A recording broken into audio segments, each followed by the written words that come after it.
Hello everybody, welcome back to a new video with Firelong.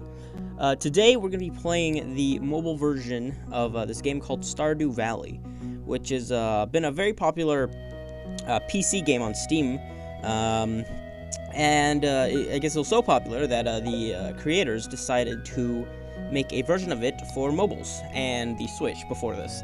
And yeah, I just got it because for the past couple of days I've been in Missouri, visiting a cousin who is in the military, and for the plane trips there, I decided to try and find something, and this game popped up. So yeah, this is what I've been playing for the past couple of days. And as you saw, I've sunk about I sunk 7 hours and 45 minutes into this game before deciding to record some gameplay for a video, because I figured, you know, I'm getting addicted to this game. I may as well make a new character, new game, and just start, because my old one was kind of slow anyway, and I've been looking up some tips to help when you first start in this game. So yeah, while I haven't looked up everything and look up the most efficient ways to do everything. I looked up a little bit of stuff to help me get started. So, yeah, as you can see, I'm just creating this character while I explain what I've been doing. And also, just so I didn't even explain the game, basically it is a RPG, it's a role-playing game, and it is a farming RPG, which is very interesting. And I'm sure that most people that watch the video have heard of Stardew Valley, and probably know what it is, what it's about, which I actually didn't know until I just got this game a couple days ago. But yeah, it's basically a farming RPG where you start with a farm, and the goal is to just make money and expand your farm by farming with animals, fishing, mining, and yeah. And the thing that I like most about this game is that there's actually a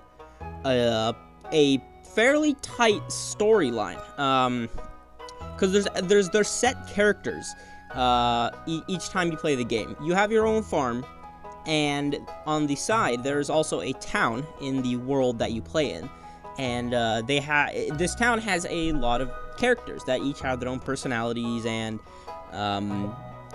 yeah, there's not a ton of them, but the cool thing is that they each have they all have unique personalities.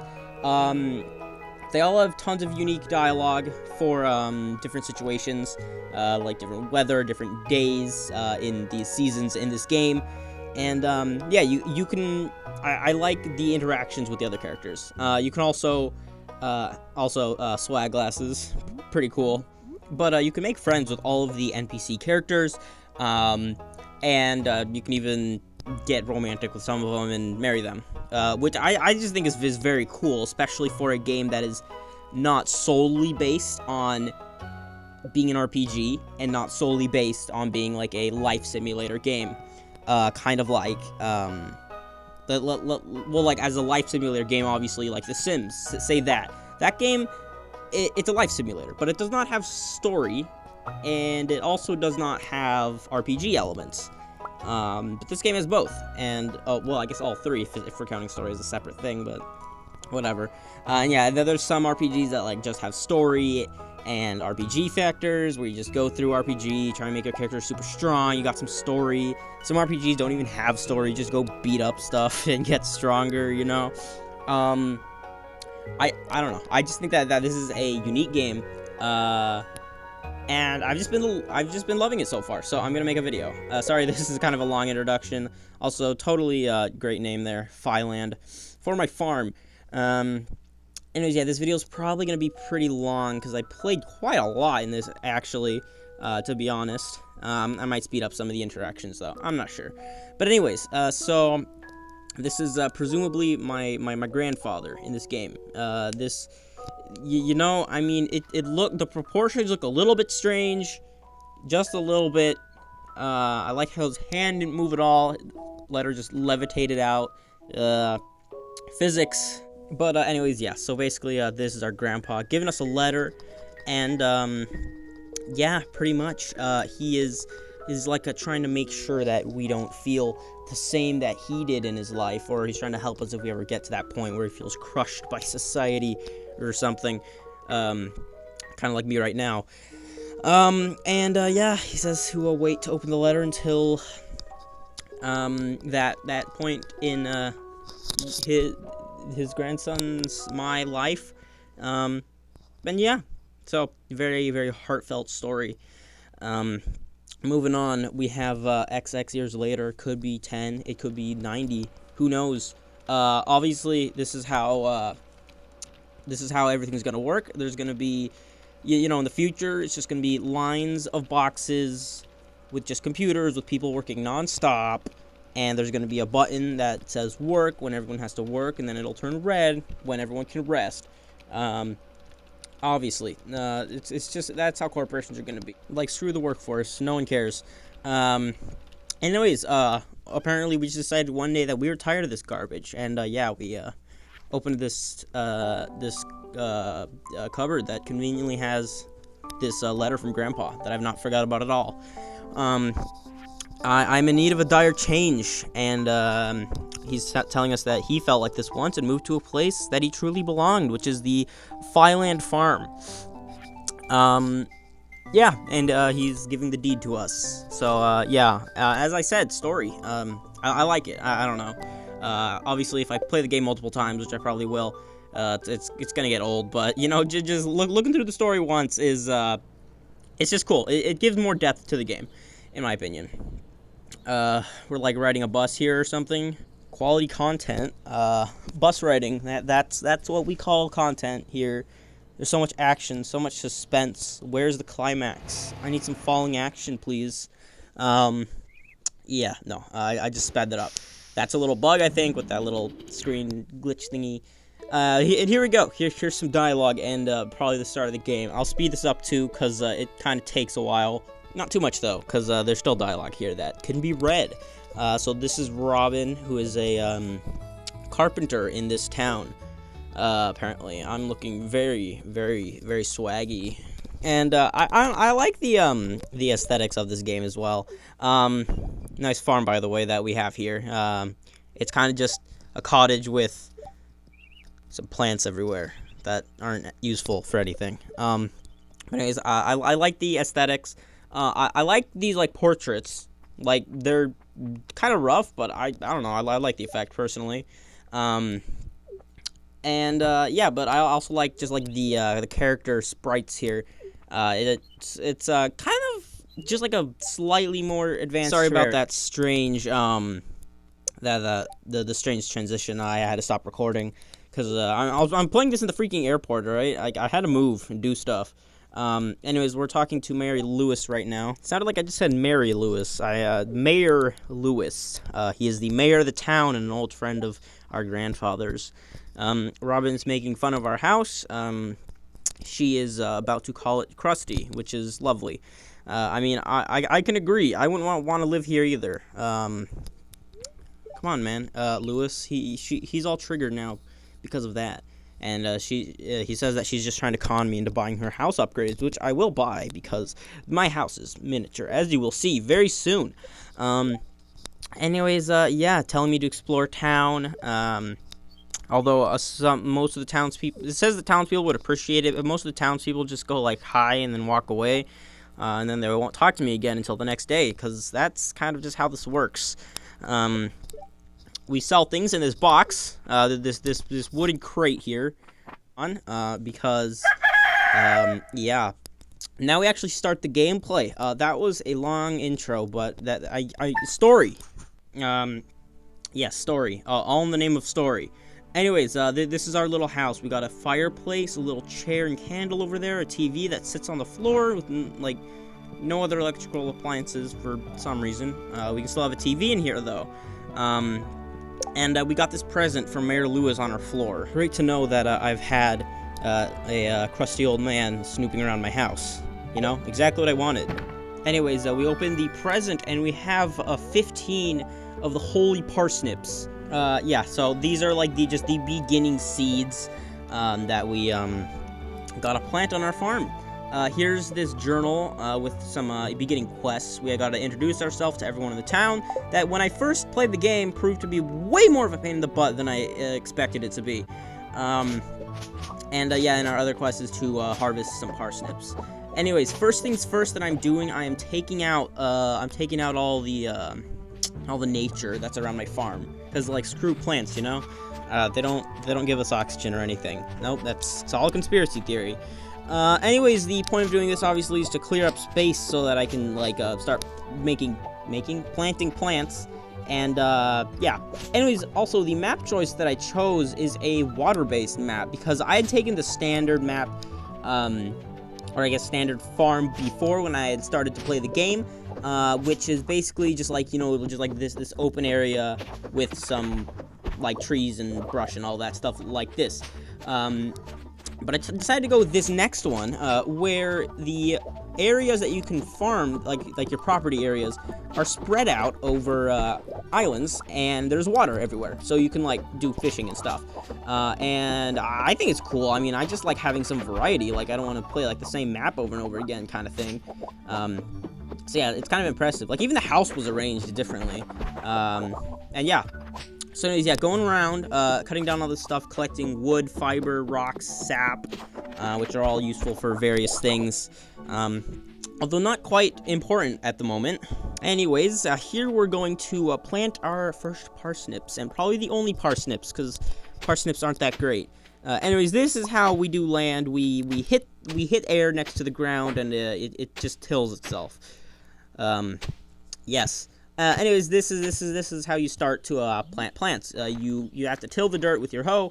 You gotta plant the seeds, as I'm doing right now, and then you have to water the seeds, which is what I will do in a second. Just gotta grab my handy watering can right here. Start watering some parsnips.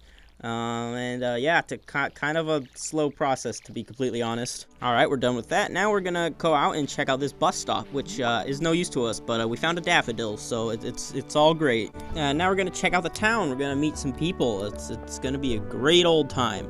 It's 12 p.m., so everyone should be out and about. If you just like hightail it to town right after you wake up, usually there won't be anyone. Because it's like 6 o'clock whenever you start or something. They don't come out until like 9. Let's see, we've met Leah, we've met Marnie. I can't talk to this doctor for some reason. There we go, lovely mustache. Yeah, this is basically, I think, what I just do for the rest of the day. I don't really. Oh yeah, and I also go into the store to buy seeds. Also, here is the what do you call it? The calendar, which shows events for each season. And people's birthdays, which are helpful for other reasons. So yeah, this is the store. This is the storekeeper's wife, Caroline. Introductions, fun stuff. Here's the man himself, Pierre. Pretty nice dude. He sells all the seeds and everything, so helpful. And he also buys produce, so like he'll buy our plants. So anyways, screw parsnips, screw beans, screw cauliflower. We want potatoes, and I'll click on them soon. Yeah, there we go. If you ask me why I'm just buying potatoes, I tell you I don't know. I just watched a video, and a dude said, hey, if you want money, buy potatoes. Life lessons, buy potatoes. So yeah, that's gonna be our first non-parsnip crop. We're gonna be buying potatoes. This is the waifu, by the way, aka the girl that we're going to be gunning for in this playthrough of the game. I like purple hair, don't judge me. Anyways, I went outside and then I went back inside because I realized that I need to give a present to Mr. Pierre here. I'm gonna give him a daffodil, and that's like his favorite present, because of course it is. Yeah, I told you that daffodil was good. But so basically, I mean, a lot of the characters in this game just have simple gift requirements, and Pierre is one of the better ones to gift. Here's my grandma. Not really, it's just a random old woman, and I'm looking at people's trash cans, and that woman saw me. I mean, okay, like, I guess her feet saw me. I mean, that was all that was in the screen when I tried to check the trash can, and you find goodies in trash cans, by the way, which is why I'm doing it. It's because it's apparently a good thing to do early game. You just go through other people's trash. I found a snack in that trash, so I guess it was worth it, maybe. I accidentally give it to this kid. He doesn't like it, and then I introduce myself to him, because I'm that kind of guy. And yeah, now we're just gonna run around. We also have no music, sadly. We just have like some birds chirping. So yeah, it's strange. Like I like the music in this game, but sometimes it'll just like stop randomly, and like there's still like ambient noises. But I like the music, man. I don't know.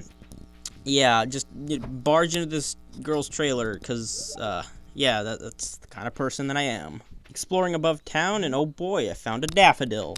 Oh, would you look at that? It's just another daffodil. Don't worry, I won't do that again. Anyways, yeah, I was exploring around town, like, just checking it out, seeing if I could find any more daffodils. Because daffodils, to be honest, are useful for just giving it as presents to people, and most people like them, so they'll be your friends. Right here, I just check around. Sort out my inventory a bit. I'm trying to make room to make a chest. Made a chest, and yeah. Now, I'm going to make room. I'm trying to measure out some stuff because I like to put walls around my plants because I like to try and be fancy. And yeah, so I'm making room to plant my beans. That's what I want to do. I want to get them beans rolling. And I don't remember how long these take, like 6 days or something to create. Or, no, these aren't beans. Beans are what I didn't want. No, these are potatoes. I knew I was saying something wrong. Here's watering my plants, just taking up like 1 billion of energy, as you see in the bottom right, which I didn't explain, but it's just how many actions you can do in, like in a day. Willie, someone named Willie is inviting me for to go down to the dock, and I think he said that he was a fisher. And this is where you're able to start fishing. Also, you do get letters in the mailbox, as you can see. And they're usually, like, they give you story quests, or they can just be, like, little, like, reminders of the events that are happening in the town. Or you can get letters from people that you're befriending, because there's, like, certain events after you get a certain level of friendship with people. That will like allow you to do like special events that include them, or like have special dialogue. Anyways, now we're gonna go down to the beach, or attempt to go down to the beach. We're gonna go down this place, which just, you know, we just jump over the beach to this dock where we find old Willie smoking a pipe or a cigarette or whatever he smokes. I don't know. And here's Willie. He's glad to meet me. Yeah, here he is. Pretty kind of cool looking, although for some reason his sprite does not have a hat. I'm kind of confused, but whatever.